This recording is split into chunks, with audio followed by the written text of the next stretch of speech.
Now we are going to see positive aspects of PQLI. Okay, positive aspects, I have written all the points over here. First of all, PQLI takes into consideration three factors like literacy, life expectancy and infant mortality rate. All these three factors shows the standard of living of the people. Okay. So, in short, PQLI can easily measure what type of quality of life a person is living in that particular country. What is the standard of living of that particular citizen in that particular country. So, PQLI includes factors like literacy, life expectancy, infant mortality rate, which shows the standard of living of the people. So, that is the first positive aspect that takes into consideration such factors which can show the standard of living of the people. Okay. Second one, PQLI is better indicator than per capita income. Definitely it is a better indicator than per capita income, because per capita income takes into consideration only the total income of the country and total population.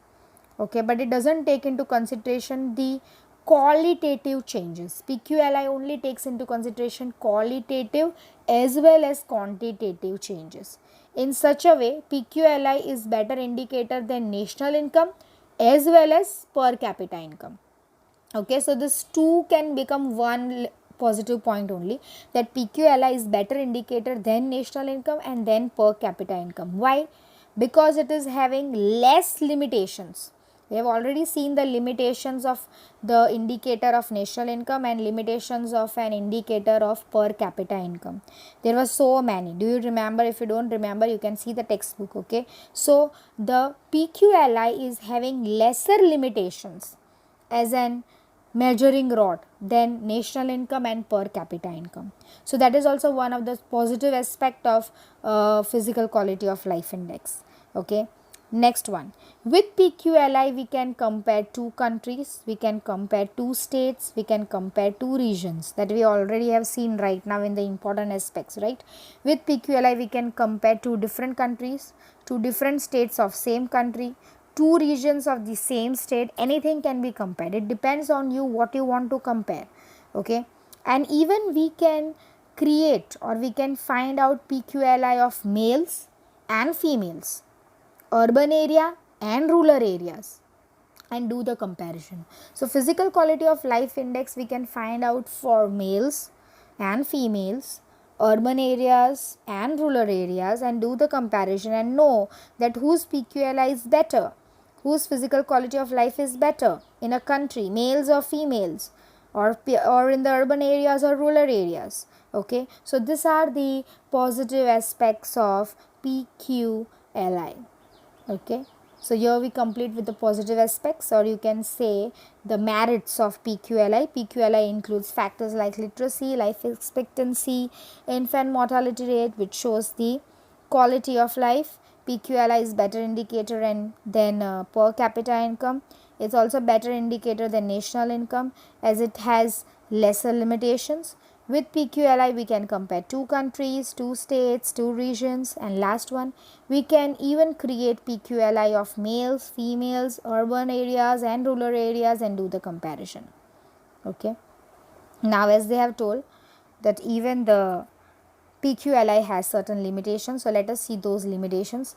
The first one is it takes into consideration only three aspects.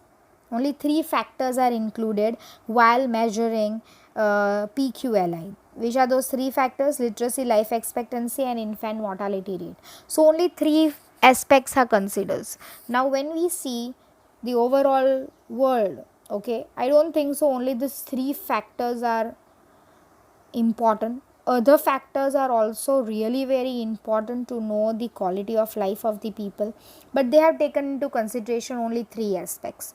So I will say more should be included.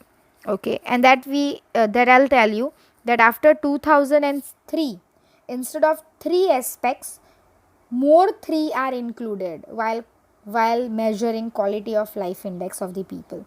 Okay, so this limitation is again removed in after 2003. After 2003, more three aspects were included. So now we have six factors or 6 aspects to be uh, to be taken into consideration while calculating quality of life index. Okay. Second one, only averages are depicted. Yes, we find out what, how we calculate per capita income, that we have already seen in the formulation of per capita income. Okay, we find out and give the grades from 100. Okay, for literacy, life expectancy and infant mortality rate, and then we divide it by 3 because we have 3 indicators and we get an average. Looking at an average, we cannot understand that where the country is lagging behind. Is it lagging behind the literacy rate, it is lagging behind the life expectancy is not good, or the infant mortality rate is high. Okay, so average cannot give us the exact idea that in which factor we are not doing that much good. So that is only averages are depicted. That is also one of the limitations of PQLI. Next one, if you remember in the formulation of PQLI, all the indicators are given the weightage, that is 100. Each indicator is, or each factor is given 100 weightage. Now, all the factors or all the indicators do not have same importance in human life. Okay, somewhere or the other, the importance in the human life of different factors are different, but here we have given them same weightage. Okay, you can see it's not right to give equal weightage to all indicators, that is 100, because all the indicators or all the factors doesn't have equal importance in human life. They have different importance. Okay, one factor may have more importance than the other. Okay, so that is also one limitation, that we have given equal weightage to all the indicators and it is not right to give equal weightage. Okay, next one, here in physical quality of life index, we have taken into consideration literacy, life expectancy, infant mortality rate, but we have not taken into consideration income of the people, which is the biggest limitation of PQLI. Okay, now why this biggest limitation of PQLI? Because income is really very important. When we talk about literacy, okay, some of the people are illiterate because they don't have money, they don't have that much of income. Life expectancy, why life expectancy is why very less in some of the countries, just 64, just 60, okay, or maybe less than that, because of the income. Okay, they don't have that much of money to keep a caretaker or keep a nurse who can look after them when they are old. Okay, so there also the income matters a lot. And infant mortality rate, who dies? Okay, the child, the particular infant completing 1 year, before completing 1 year dies. Why? The main reason is nutritional food is not available to the mother or to the infant. Why it is not available? Income. Okay, so income is not taken into consideration. Income is the most important factor that has to be considered while we calculate any of the while we calculate economical development of the country, because income is really very important. Okay, so income is ignored over here.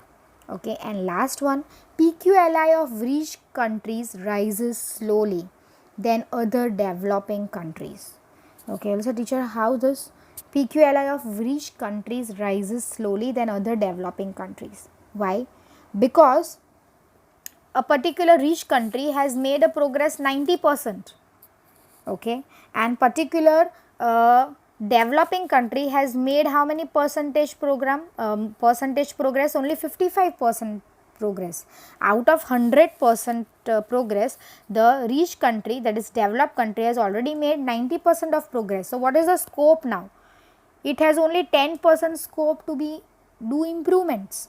Okay, whereas the developing country has made only 55% progress. So how much scope he has to do the improvement? 45%.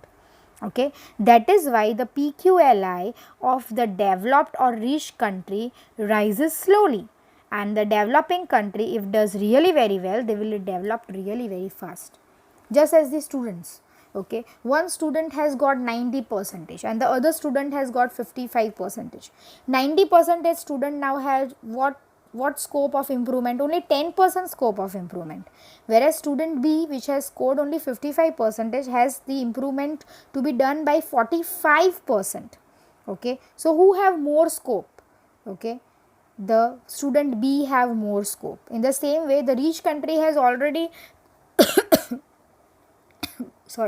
got the progress of 90%. Okay, so the scope is less, whereas for developing country the scope is more. That is why PQLR of rich countries rise slowly than other developing countries. So this is also one of the limitation of PQLI. Okay, so here we complete with PQLI. Tomorrow we are going to see with the last indicator or measuring rod of economical development of different countries, that is HDI, that is the Human Development Index, that we will see tomorrow. Okay, thank you.